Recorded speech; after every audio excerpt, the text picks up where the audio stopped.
సంఖ్యాకాండము 35వ అధ్యాయము. మరియు యెరికో యొద్ద యొర్దానుకు సమీపమైన మోయాబు మైదానములలో యెహోవా మోషేకు ఇలాగు సెలవిచ్చెను. ఇశ్రాయేలీయులు తాము పొందు స్వాస్థ్యములో లేవీయులు నివసించుటకు వారికి పురములను ఇయ్యవలెనని వారికి ఆజ్ఞాపించుము. ఆ పురముల చుట్టూనున్న పల్లెలను లేవీయులకి ఇయ్యవలెను. వారు నివసించుటకు ఆ పురములు వారి వగును. వారి పొలములు వారి పశువులకును వారి మందలకును వారి సమస్త జంతువులకును ఉండవలెను. మీరు లేవీయులకిచ్చు పురముల పల్లెల ప్రతి పురము యొక్క గోడ మొదలుకొని చుట్టూ 1000 మూరలు, మరియు మీరు ఆ పురముల వెలుపల నుండి తూర్పు దిక్కున 2000 మూరలను, దక్షిణ దిక్కున 2000 మూరలను, పడమటి దిక్కున 2000 మూరలను, ఉత్తర దిక్కున 2000 మూరలను కొలవవలెను. ఆ నడుమ పురము ఉండవలెను. అది వారి పురములకు పల్లెలుగా నుండును. మరియు మీరు లేవీయులకిచ్చు పురములలో 6 ఆశ్రయ పురములుండవలెను. నరహంతకుడు వాటిలోనికి పారిపోవునట్లుగా వాటిని నియమింపవలెను. అవియుగాక 42 పురములను ఇయ్యవలెను. వాటి వాటి పల్లెలతో కూడా మీరు లేవీయులకు ఇయ్యవలసిన పురములన్నీయు 48. మీరు ఇచ్చు పురములు ఇశ్రాయేలీయుల స్వాస్థ్యములో నుండియే ఇయ్యవలెను. మీరు ఎక్కువైన దానిలో ఎక్కువగాను, తక్కువైన దానిలో తక్కువగాను ఇయ్యవలెను. ప్రతి గోత్రము తాను పొందు స్వాస్థ్యము చొప్పున తన తన పురములలో కొన్నిటిని లేవీయులకు ఇయ్యవలెను. మరియు యెహోవా మోషేకు ఇలాగు సెలవిచ్చెను. నీవు ఇశ్రాయేలీయులతో ఇట్లనుము, మీరు యొర్దాను దాటి కనాను దేశంలోనికి వెళ్లిన తరువాత ఆశ్రయపురములుగా ఉండుటకు మీరు పురములను ఏర్పరచుకొనవలెను. పొరబాటున ఒకని చంపినవాడు వాటిలోనికి పారిపోవచ్చును. తీర్పు పొందుటకై నరహంతకుడు సమాజమునెదుట నిలుచు వరకు వాడు మరణశిక్ష నొందకూడదు. గనుక ప్రతి హత్య చేయువాడు రాకుండా అవి మీకు ఆశ్రయపురములుగా ఉండును. మీరు ఇయ్యవలసిన ఆ పురములలో 6 ఆశ్రయపురములుండవలెను. వాటిలో యొర్దాను యువతల 3 పురములను ఇయ్యవలెను. కనాను దేశంలో 3 పురములను ఇయ్యవలెను. అవి మీకు ఆశ్రయపురములుగా ఉండును. పొరబాటున ఒకని చంపిన ఎవడైనను వాటిలోనికి పారిపోవునట్లు ఆ 6 పురములు ఇశ్రాయేలీయులకును పరదేశులకును మీ మధ్య నివసించు వారికిని ఆశ్రయమై ఉండును. ఒకడు చచ్చునట్లు వానిని ఇనుప ఆయుధంతో కొట్టువాడు నరహంతకుడు. ఆ నరహంతకునికి నిశ్చయముగా మరణశిక్ష విధింపవలెను.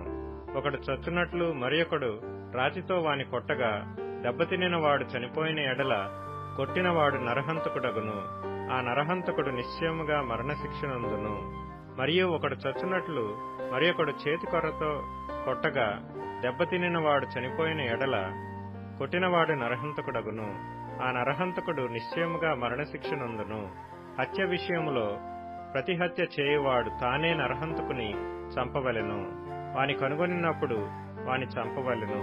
ఒకడు చచ్చునట్లు వాని పగపట్టి పొడిచినను లేక పొంచియుండి వాని మీద దేనినైనను వేసినను, లేక ఒకడు చచ్చునట్లు వైరము వలన చేతితో వాని కొట్టినను, కొట్టినవాడు నరహంతకుడు. నిశ్చయముగా వాని చంపవలెను. నరహత్య విషయంలో ప్రతి హత్య చేయువాడు ఆ నరహంతకుని కనుగొన్నప్పుడు వాని చంపవలెను. అయితే పగపట్టక హఠాత్తుగా వానిని పొడిచినను, పొంచియుండక వాని మీద ఏ ఆయుధమునైనా వేసినను, వాని చూడక ఒకడు చచ్చునట్లు వాని మీద రాయి పడవేసినను, దెబ్బతినినవాడు చనిపోయిన ఎడల కొట్టినవాడు వాని మీద పగపట్టలేదు, వానికి హాని చేయగోరలేదు. కాబట్టి సమాజము ఈ విధులను బట్టి కొట్టిన వానికిని హత్య విషయములో ప్రతి హత్య చేయువానికిని తీర్పు తీర్చవలెను. అట్లు సమాజము నరహత్య విషయములో ప్రతి హత్య చేయువాని చేతిలో నుండి ఆ నరహంతకుని విడిపింపవలెను. అప్పుడు సమాజము వాడు పారిపోయిన ఆశ్రయపురమునకు వాని మరలా పంపవలెను. వాడు పరిశుద్ధ తైలముతో అభిషేకింపబడిన ప్రధాన యాజకుడు మృతి నొందు వరకు అక్కడనే నివసింపవలెను.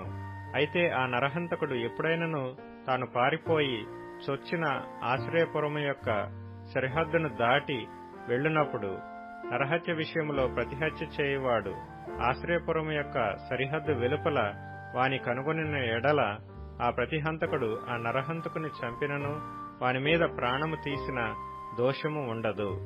ఏలయనగా ప్రధాన యాజకుడు మృతి నొందు వరకు అతడు ఆశ్రయపురములోనే నివసింపవలెను. ప్రధాన యాజకుడు మృతి నొందిన తరువాత ఆ నరహంతకుడు తన స్వాస్థ్యమున్న దేశమునకు తిరిగి వెళ్లవచ్చును.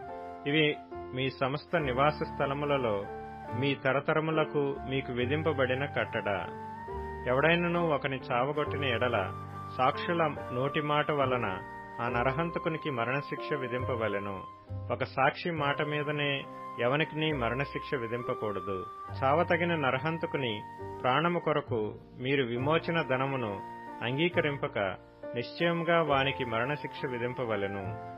మరియు ఆశ్రయపురమునకు పారిపోయిన వాడు యాజకుడు మృతి నొందక మునుపు స్వదేశమందు నివసించినట్లు వాని చేత విమోచన ధనమును అంగీకరింపకూడదు.